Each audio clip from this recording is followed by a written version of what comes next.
Hello and welcome to our presentation on a tool-supported mini-app extraction approach to facilitate program analysis and parallelization.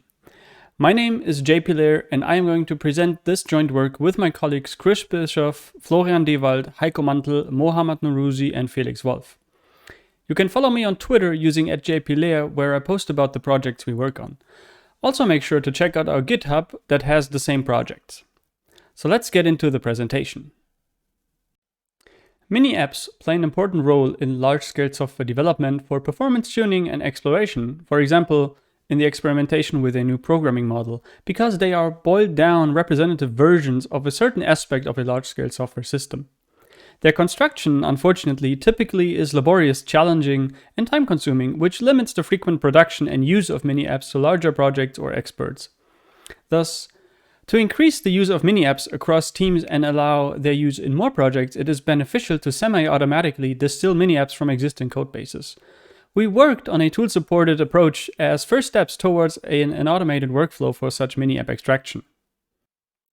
Our approach consists of 4 high-level stages to organize the required steps. First, the kernels are identified semi-automatically with Pira. It uses XtraP to empirically construct performance models from profiles. The performance models are extrapolated to determine function runtimes for larger problem sizes. The kernel identification then uses these extrapolated runtimes. Second, the kernel call sites determine starting points for dependence analysis. From these starting points, the Clang-based tool identifies all function variables and types required for the subprogram starting at the kernel call site. Therefore, it analyzes the program's abstract syntax tree, or AST, follows the links between nodes within the tree, and marks the relevant AST nodes. Thereafter, all marked nodes are output to a newly created source file. Third, the approach uses checkpoint restart mechanisms to capture application-level data. We rely on the type-safe Unified Checkpoint Restart Interface TypeCard that uses the LLVM-based memory sanitizer TypeArt to access type information for the respective allocations. It provides a sequential and 2 MPI parallel backends, namely FTI and Veloce. The required calls to the Checkpoint Restart API are generated during the source extraction.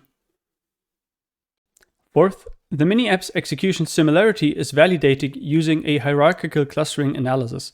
Both the original and the mini-app are executed with additional calipers inserted that record hardware performance counter data. These measurements are then fed into a hierarchical clustering algorithm as the feature vectors. Now, let me go over these stages in some more detail. For the kernel identification, we implemented Pira.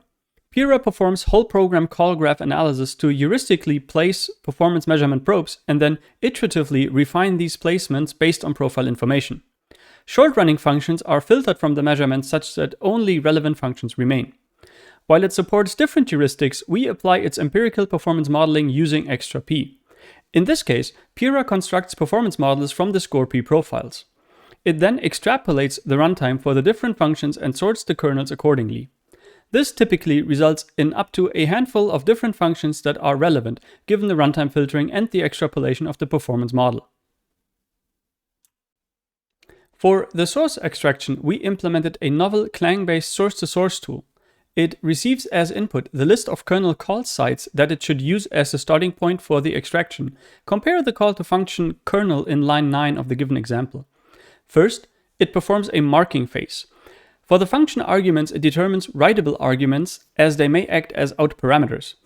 It then visits the function body to determine references to global variables and other functions. Global variables are marked and other functions are also visited and processed. It reuses the same whole program call graph called MetaCG that Pira used to determine the call relations, even when function definitions are not available in the current translation unit. For all marked variables, also the types are inspected. User-defined and typedef types are marked for extraction. After the marking phase, it performs the actual extraction. Each marked entity is copied to a single new file which will become the mini-app. The tool generates a kernel wrapper which acts as a drop-in replacement for the call to the kernel, compare again line 9. Inside the wrapper, the tool outputs the generated required checkpoint restart code to capture the contents of all marked variables, then the call to the actual kernel, and finally checkpoint restart code for all variables marked as out parameters. This data can be used for subsequent result validation within the mini-app. During the extraction, the tool tries to maintain all required include statements. If it fails to determine the correct include statement, it outputs a hint to the user for manual addition. Finally, it generates a main function that constrains the remaining driver code. The generated kernel wrapper contains all code required to capture the marked variables. Dependencies between variables, for example, the variable to hold the size of an array and the array itself, are linearized and output accordingly. In addition to the unified API for different checkpoint restart backends, our extension also allows to query tracked allocation information for type and size. Hence, loops that, for example, initialize arrays can use this mechanism to rely on runtime information. This simplifies the static analysis for allocation size and loop bounds inside the source extractor, as we can simply query the runtime. In the validation step, calls to the Caliper API are inserted as it allows to capture PAPI performance counters and store them conveniently in JSON files. These JSON files are processed further in a Python toolchain that implements a hierarchical clustering using word linkage criterion to generate pairs of two and show the similarity between the regions from the original and the mini-app. Calipers are inserted for each function within the kernel region as well as around the whole kernel region. Relating the hardware performance counters gives insight whether the observable behavior is similar between original and mini-app. Additionally, pin is used to capture the dynamic instruction mix of an execution of both original and mini-app. Comparing the instruction mixes gives insight in whether the compiler generated significantly different code. For example, inline heuristics may have changed due to the much smaller codebase.